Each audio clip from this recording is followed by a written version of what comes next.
అదే జగన్మోహన్ రెడ్డి గారికి తగిలిన రాయి తగిలి పక్కన ఉన్న వ్యక్తికి అంతే ఫోర్స్గా వెళ్ళి తగిలింది అంటే ఇక్కడ ఎంత ఫోర్స్ అప్లై ఉండాలి? ఈయన కనుగుడ్డు కూడా ప్రమాదం అయింది, ఇప్పుడు రెటీనాకు ఇదవుతోంది అనేంత ప్రమాదం శ్రీనివాస్ది అయితే దానికి ముందు తగిలిన జగన్మోహన్ రెడ్డి గారికి ఎంత ఫోర్స్గా తగిలి ఉంటుంది అనేది ఒకసారి గమనిస్తే, ఇది కింద నుంచి ఎవరో విసిరితే దాని ట్రాజెక్టరీ పైకి వచ్చి బస్సు మీద పడిపోతుంది, అక్కడికి వచ్చేసరికి ఫోర్స్ ఉండదు. ఇది ఎవరైనా చిన్నపిల్లల్ని అడిగినా చెప్తారు, కొంచెం ఫిజిక్స్ గురించి అవగాహన ఉండని చెప్తారు, లేదా కామన్ సెన్స్తో పల్లెటూరులో చదువురాని వాళ్ళైనా చెప్తారు. బలంగా ఏదో ఒకదాన్ని ప్రయోగించి ఉండాలి. అది క్యాటపుల్ట్ లాంటిది అయ్యుండొచ్చు, లేదా ఎయిర్ గన్ లాంటిది అయ్యుండొచ్చు. క్యాటపుల్ట్తో అయినా సరే ఒక 20 అడుగులో 30 అడుగుల దూరం వచ్చేస్తే ఒకరికి తగిలిన తర్వాత మళ్ళీ అంత ఫోర్స్తో ఇంకొకరికి తగిలుతుందా అనేది అదొక అనుమానించాల్సిన విషయం అది. సో ఏదైనా బలమైన దీన్ని అంటే బాగా పవర్ఫుల్గా ఎజెక్ట్ చేయగలిగిన దాన్ని ఉపయోగించి ఎయిర్ గన్ లాంటిదో ఇంకొకటో దీన్ని ప్రయోగించారేమో అని అనిపిస్తుంది. ఎవరో తుంటరి వాడు, ఒక మిస్క్రియంట్, ఒక దుండగుడు అలా చేసి ఉంటే ఇంత పథకం ప్రకారం ఇట్లా చేసే అవకాశం లేదు. ఇది క్యాజువల్గా ఎక్కడి నుంచో విసిరినది అనుకోవడానికి లేదు అవకాశం. అలాగే నేరుగా వచ్చి తగిలిన స్పాట్ అది చూశాక ఎవరికైనా భయం వేస్తుంది. రాష్ట్రం మొత్తం వైఎస్ఆర్ కాంగ్రెస్ పార్టీ కార్యకర్తలే కాకుండా అభిమానులు, ప్రజాస్వామ్యవాదులు అందరూ బాధపడ్డారు, ఆందోళన చెందారు. రాజకీయ పార్టీలు రాజకీయ విభేదాలకో లేకుంటే పార్టీల అభిప్రాయాలకు అతీతంగా ప్రధాని మోడీ గారితో సహా ఇమ్మీడియట్ రియాక్ట్ అయ్యారు. ఇంకా చాలామంది నాయకులు, తమిళనాడు ముఖ్యమంత్రి గారు, వెస్ట్ బెంగాల్ ముఖ్యమంత్రి గారు అందరూ రియాక్ట్ అయ్యారు, ఖండించారు. తెలంగాణ నుంచి కేటీఆర్ గారు కూడా అనుకుంటా ఇంకా చాలామంది రియాక్ట్ అయినట్టున్నారు, ఖండించారు. ముక్తకంఠంతో దీన్ని ఖండించారు, త్వరగా కోలుకోవాలని కోరారు. చంద్రబాబు నాయుడు గారు కూడా ఖండించారు. ఆయన పనిలో పనిగా ఎవరి మీద బాధ్యుల మీద చర్యలు తీసుకోవాలి కూడా కొంచెం కూడా అడిగినట్టున్నారు. సరే, పొద్దున్న లేచి వాళ్ళ మీడియా చూసాం, అలాగే ఆ నాయకుల ధోరణి చూస్తున్నాం.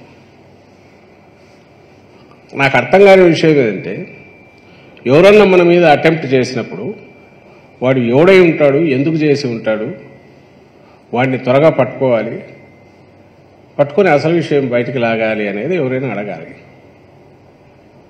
వీళ్ళు ఇమ్మీడియట్ రియాక్షను భద్రతా వైఫల్యము, పోలీసులు ఏం చేస్తున్నారు, లేకపోతే కరెంటు ఎందుకు తీశారు, వీళ్ళ నిర్లక్ష్యము, వాళ్ళ నిర్లక్ష్యము, చేతకాంతనము. అంటే ఇక్కడ విలన్ ఎవడైతే అటాకర్ ఉన్నాడో వాడి మోటివ్స్ ఏంటి, వాడి వెనక ఎవరున్నారు? జగన్మోహన్ రెడ్డి గారి లాంటి నాయకుడి మీద అటాక్ చేయాలనుకోవడం ఎందుకు? దాని వెనక ఎవరైనా ఉన్నారా? ఇవి చూడమనడం బాగానే ఉంటుంది, ఆయన త్వరగా కోలుకోవాలనడం బాగానే ఉంటుంది. అసలు దీనికంతా నిర్లక్ష్యము, పోలీసులు సరిగా లేరో, మీ భద్రతా వైఫల్యము అంటే ముందు దులుపుకోవడం ఎట్లా, పక్కకు తప్పుకొని బాధ్యత అంతా జగన్మోహన్ రెడ్డి గారి మీద ఎట్లా?